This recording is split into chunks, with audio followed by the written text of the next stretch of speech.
It's Wednesday, April 3rd. I'm Adam Walsh, and this is The Signal. Welcome to our RPM Challenge listening party. Back in the winter, a pile of folks took a month to make some music. Today, we're going to talk about that. We're going to sample some tracks and celebrate the love of making music.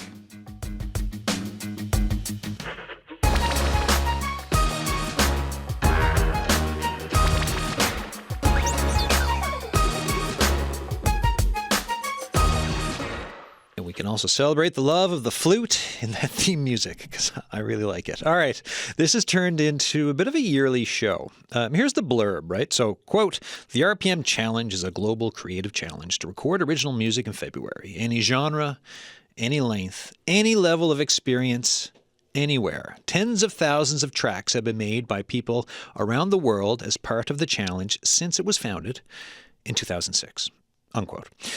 I like this show because we get to speak with this range of folks each year about the music they created, what that process was like, and just their connection to music and this challenge overall. So, RPM Challenge Coordinator, Ellen Glean, how you doing? Hey, how are you? Did you write that blurb? I definitely probably did. See, that was a good blurb. I like it. It was a good blurb. Was it? Oh, thank you. Sounds good. Because I was like, how do I... Oh, wait, there's something on the way. I'm just going to steal this and read this instead of me trying to think of my words. Well, I mean, I did go to journalism school. So, I know. You know. So there, hey, it's all there, black and white on the screen. How was this year's... I want to talk about goat's milk is what I want to talk about, actually. Yes. I mean, we could go off the rails right off the bat here. For sure. Folks, before the show, anyways, we were reminiscing of Ellen's childhood growing up, which involved goat's milk, which is why I'm bringing it up now. How was the RPM Challenge?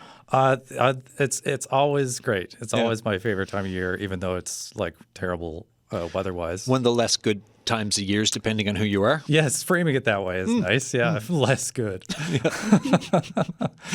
All right, how many like folks this year took part? Well, I mean, there's always internet. It's an international challenge, but right here in Newfoundland and Labrador, it's taken like Newfoundland and Labrador has taken it on. It's its own basically, and we've taken it over essentially because I've been organizing it here for years, and then the organizers in the States, with the originators in Portsmouth, New Hampshire, they were like, do you want this thing? We don't want it as much as you do, obviously. So I've been coordinating it internationally, and so this year we had, we always have about 1,000 people who sign up every year, and then we have about half of that who complete something at the end of the month. Yeah. And so we had about 450, 500 this year. Completions. Yeah. 456, I think, is the. That's really good. 459. Oh, there you go. Yeah. I love it, right? So every year you get hundreds and hundreds of folks from around the world, but with this like really great base for Newfoundland and Labrador. What's it like the rest of the year for folks who kind of like the conversation around this? Like, is there a lead up conversation as people are getting ready for it, or what is it? Just to put in context the number too, like how popular it is in Newfoundland, 90 of those were from Newfoundland and Labrador. Yeah, right. So 459, you said, or 6? 459, yeah. 459, 90 from the province. We'll have a percentage there, but oh, not me. Not me. Not off the top of the head. But so is there much of a lead up? Yeah, people look forward to it. Yeah.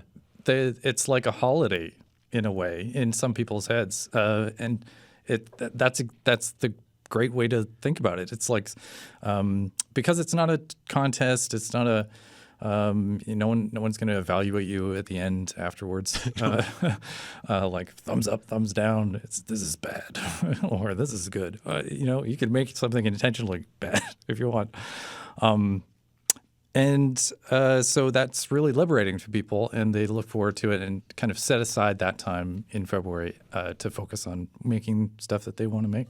Yeah, and it's like just after the holidays, you got something to look forward to. It's this other seasonal thing, and then and it bridges us to like whatever the weather is, and to look forward to in March and April. True. I mean, there's inevitably going to be times where you're not able to go outside the house. Yeah. So may as well make some music. Might as well enjoy it, and that's even before the RPM. That was a tradition that happened here, spring was always a big release time for artists to like release our albums. So We got we've been working on it. For we've a long got time. some folks here in studio We do. to join the conversation, right? Singer-songwriter Valmy and folk singer-songwriter Sarah Hansen.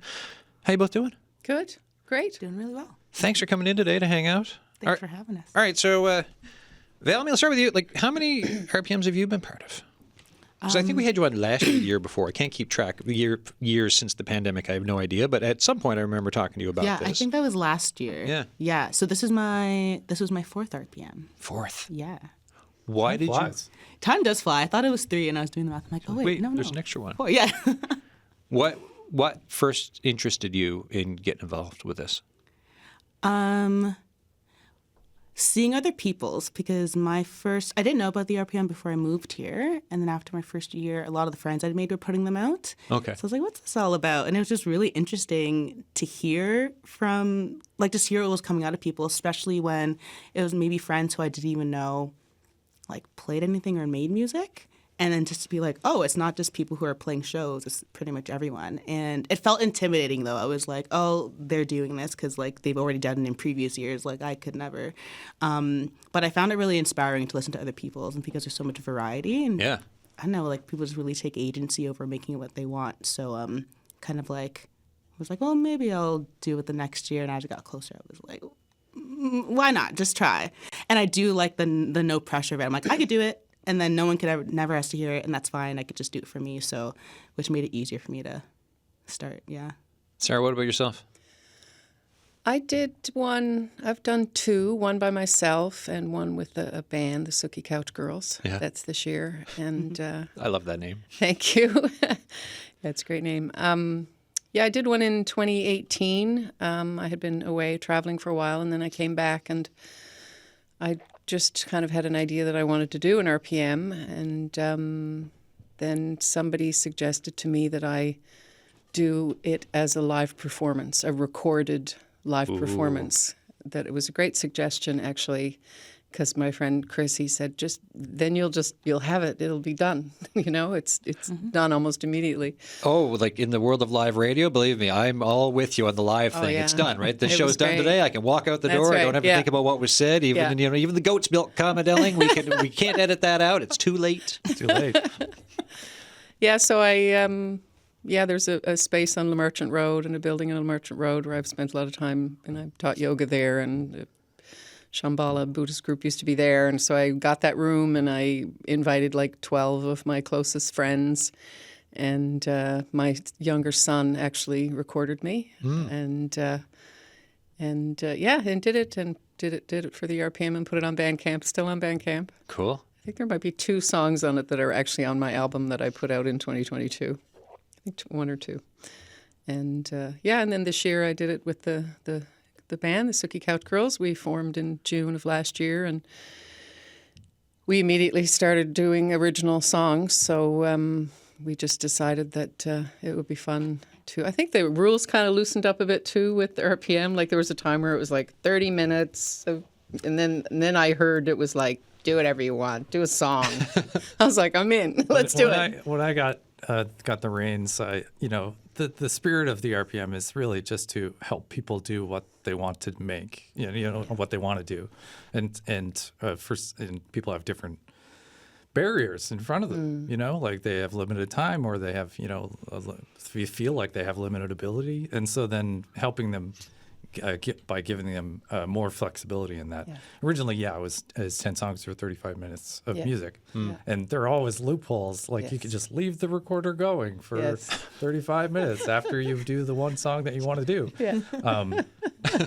But you can make 10 tracks that are 10 seconds long, Right.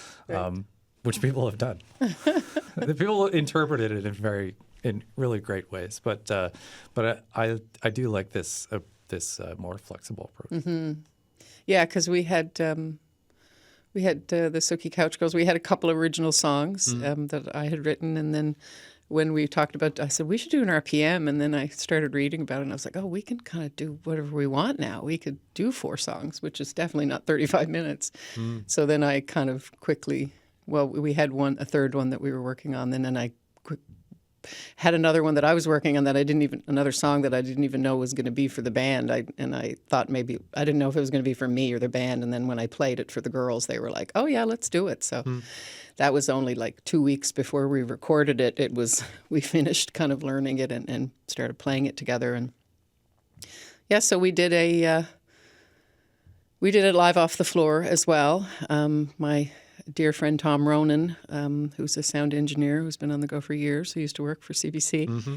He came and set us up in my living room, and we recorded the 4 songs. That's cool. And we had Lee Tizard there helping as well. So yeah, it was a lot of fun. And the girls, the other 3 girls in the band, Emily Hunt, Lauren Smee, and Megan McCarthy. None of them had this experience of doing that, like recording live like that. So it was really fun. We had a lot of fun. Megan McCarthy is in like gardening friend of the show. Megan McCarthy is a horticulturist. Yeah, we were talking about how everybody in the band has interesting lives other than what they do for, Emily's the waffle lady at the farmer's market and plays bass with us. Megan's a horticulturist, and Lauren is a personal trainer, and she also plays in the NSO. Fine group. Yeah. And I'm a graphic artist, so. What, for all 3 of you, what does this kind of a process give you then? Like, not to say when you're regularly creating music, like what is there anything extra in this creative process that you get from like this type of an RPM challenge compared to like if you were just writing songs when the challenge is not around, or when you're creating music? What's the difference here other than like the time? Valmy? Over to you. Yeah. I would say I think like what has served me best is like there really isn't time to focus on, I guess, the perfection of it and to overthink it. I kind of have to be like, this feels and sounds good, I'm doing it, versus, oh, I'll like write this down and then come back and then practice it. And when I feel really confident about it, then maybe I'll record it and redo it. And I think that especially with the first one, I like told myself, I was like, I can't have 21 takes of this thing. I need to just do it and accept that that's it and move on. And it was kind of freeing to have that, like forcing myself to go with the flow, and it keeps it fun and organic, and it also kind of like keeps me in my place for just focus on making the thing and not trying to like tease out details that are maybe a bit more perfectionist based than passion based. Yeah. I guess when there's a deadline, you have to kind of rein yourself in a way. You just kind of go, okay, well, I just have so much time to do this. So it's not an endless amount of time that you can be working on it. So you just say, let's just do it and not worry about, not get too picky about it. And doing it live off the floor is a different thing too. Different vibe altogether. Different vibe rather than recording tracks in a studio, which you can really get, I've done 50 takes of this song now, the vocals of it, and let's pick all the good stuff out of it. And you don't get to do that when you're recording live off the floor. You just play the song 3 or 4 times or whatever and pick the best take. And so it was great because we did it and it was done. And Tom did some editing, a little bit of mixing and stuff, and then it was done. It was quick. It was great. And AI. Oh. Oh my God. Oh my God. Oof. Yeah. Uh-huh. You did something like, so yours was in collab with artificial intelligence. It was, yes, yeah. I'm what is known in the world as an early adopter. Yes. And so then I end up experimenting with all these kind of fun tools. And there's this website called suno.ai that where you can write lyrics and give some prompts and tell this large language model to generate music for you, and it does a surprisingly good job of it. I've done it with lyrics. I've done it with ChatGPT and put in like what kind of song I wanted for the girls. Actually, for Sookie Couch Girls, I just wrote in like, oh, I want a song about a witch who lives in Newfoundland, and all these details. That it was just hilarious what it wrote. It was just so totally. funny. I mean, like AI, some of it was good. AI is pretty. I mean, it can be useful. It's kind of fraught territory artistically because it's it trained on a lot of artists' work. Yeah. and they didn't quite consent to it, I guess. So it presents that question. However, the technology is there and it's being used and it's public and all that stuff. So